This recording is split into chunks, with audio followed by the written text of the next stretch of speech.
In today's video, we'll be talking all about No Man's Sky. The new next update has just launched, and on top of that, if you've yet to check out the game, you can enjoy it at a steep discount. Also, we've got an update on a beta starting next week for a brand new PlayStation 4 Battle Royale. Ghost Recon Wildlands is getting a brand new crossover mission. More information about Spider-Man is being posted, how they came about, all of the different suits in the game, and more villains. If you were hoping for Resident Evil 2 Remake to have VR support like Resident Evil 7, you'll be a bit disappointed on the fact that it won't. And speaking of the Capcom news, Devil May Cry 5 is using the same remake as Resident Evil 2. More on that at the end of this video. First, let's talk all of the information about No Man's Sky. There was a big post over at the PlayStation blog with an interview with Sean Murray, and he goes over all of the new updates, so I'll just go over bits and pieces of it. When asked about what sort of multiplayer does No Man's Sky next offer, he responded with this: multiplayer is very co-op focused. That's mainly how we expect people to play. You can gather together a team, a small group of friends, and own fighters, build bases, race vehicles, and take on missions, share and trade resources, and just, help each other along. That's a lot of changes. Will I need to start again, or can I keep my existing play? No, you can do all of this with a save file that you've maybe already got 100 hours on if you like. And if friends want to join me who don't have a save game, it's designed so you can play with people who've never played before. You'll both progress together, and that'll be saved for both of you. It's not a separate mode, you can dip in and out. There's a lot more information he goes over. Just know, as we've been mentioning, this is a substantial update to the size of a legitimate expansion, but at the same time, I will say that a lot of this content we were expecting in the game from the get-go, but it's nice to see that that content is finally rolling out and Hello Games is still committed to the experience. By the way, the update in itself is about 9.7 gigabytes, so it's quite a hefty download for an update, but considering all of the content that you're getting, it's kind of understandable. And speaking of which, the game itself is a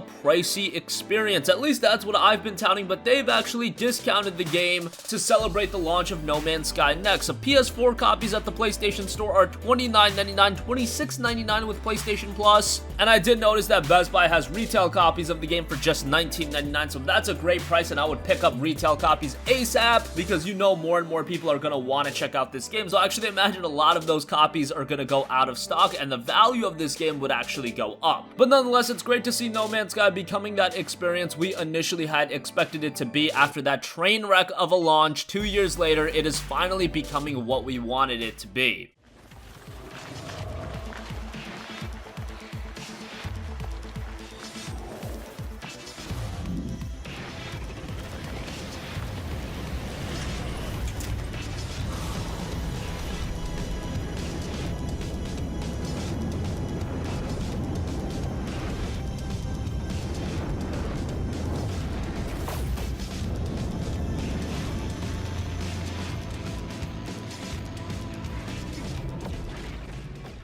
But moving on from No Man's Sky, we've been talking a lot about that over the last few days. Realm Royale is getting a beta that is starting next week. Now, it is going to be a closed beta, so it's not going to be for everyone, but you can visit the Realm Royale website to sign up for the beta, and you'll be invited as soon as possible. Realm Royale is a battle royale. 100 players skydive into a massive map, collect weapons, and battle it out to be the last man standing as the fog closes in. However, Realm Royale does change some things. It's an evolution of the formula, incorporating fantasy style and ability-driven hero shooter-like combat with no building. At the start of each match, you'll choose from one of 5 fantasy classes that define your playstyle. Are you a warrior leaping into battle throwing massive axes, an assassin hiding in smoke screens blinking through windows and sniping your opponents? Mages can soar through skies and rain fireballs, while engineers can deploy turrets, and hunters are masters of the bow. With a push of the button, you can summon a mount to traverse this massive fantasy world, ride through the lush jungle of jaguar claws, the scorched sands of Goblin Gulch, and the frigid Everfrost as you find new targets without boring downtime. Realm Royale has already been one of the more relevant Battle Royale titles on PC. Great to see it coming over to the PlayStation 4. We'll leave a link down below where you can sign up for the closed beta. As far as when we're going to see a full release, hopefully before 2018's out, but that's just speculation on my part.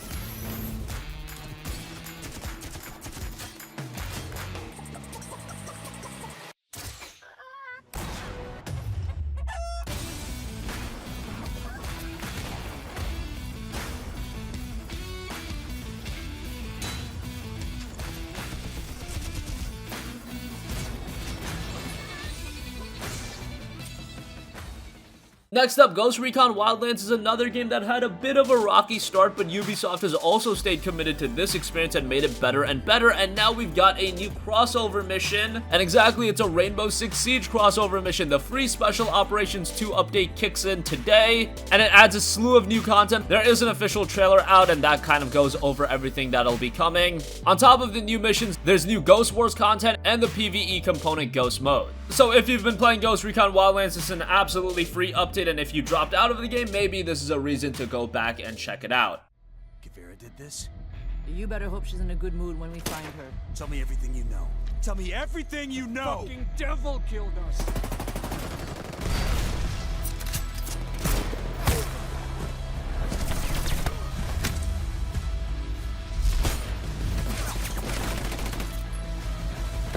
Breaking your ally wasn't very challenging.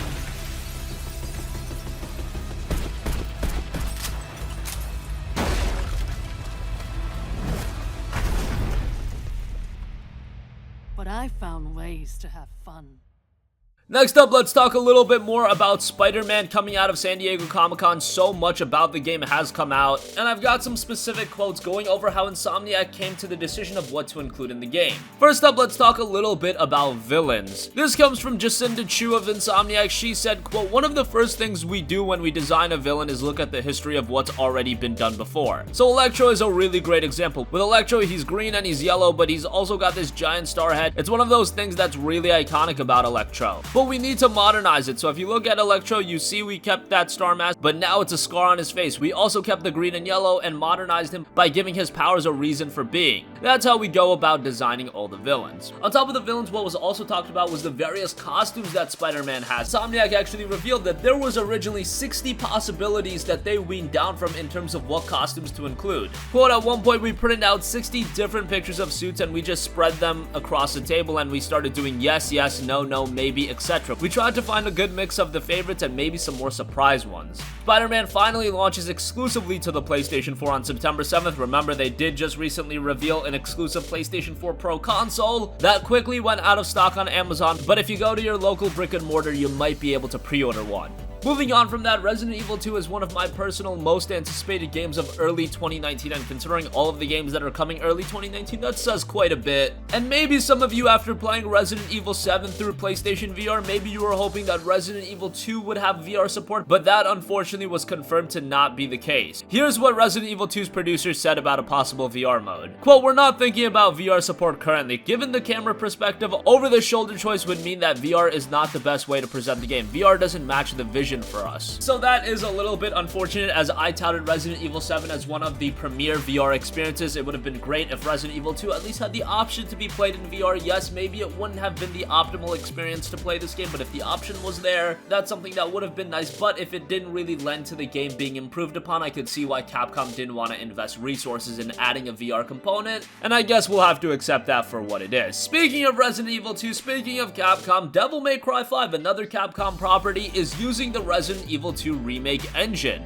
Now, why this is relevant to Devil May Cry 5 is because technical achievements is actually a very big focus of Devil May Cry 5. They want to put this game out and have it run at a steady 60 frames per second, and at the same time, visually, this is a rather good looking game. To make the 3D characters look as good as they are, to have their clothing as detailed as they are, and by the way, this Resident Evil engine is a brand new engine, so it looks like the team will be getting that technical achievement with Devil May Cry 5. Great to see the game running at 60 frames per second, especially with a fast-paced action game like this. That really should be absolutely ideal. I know this generation hasn't really lent itself to 60 FPS being a standard, but I feel like at this point 60 FPS should really be a standard, and with the power of the PlayStation 4 Pro, at the very least with that platform, I would like to see more and more games run at 60 FPS, but it looks like for this gen, 30 FPS is still the standard with the majority of titles. So that is going to conclude this video. No Man's Sky's next update is out right now. On top of that, you can enjoy a steep discount on the game, $30 on the PlayStation Store, 10% additionally off with PlayStation Plus. That's $27 for the game. I would say that's pretty good. Realm Royale is having its closed beta begin next week, and if you want to sign up for it, we'll leave a link where you can sign up for the beta. Ghost Recon Wildlands is getting a brand new Rainbow Six Siege crossover mission. It's available right now. Some other content released as well as a part of the Special Operations 2 update. Details about Spider-Man continue to trickle out ahead of its September 7th release. Resident Evil 2 will not be having a VR component, and Devil May Cry 5 is using the same engine as RE2 to achieve its technical brilliance. That's gonna conclude this video. Sound off with all of your thoughts in the comment section down below. Thank you for watching, and goodbye.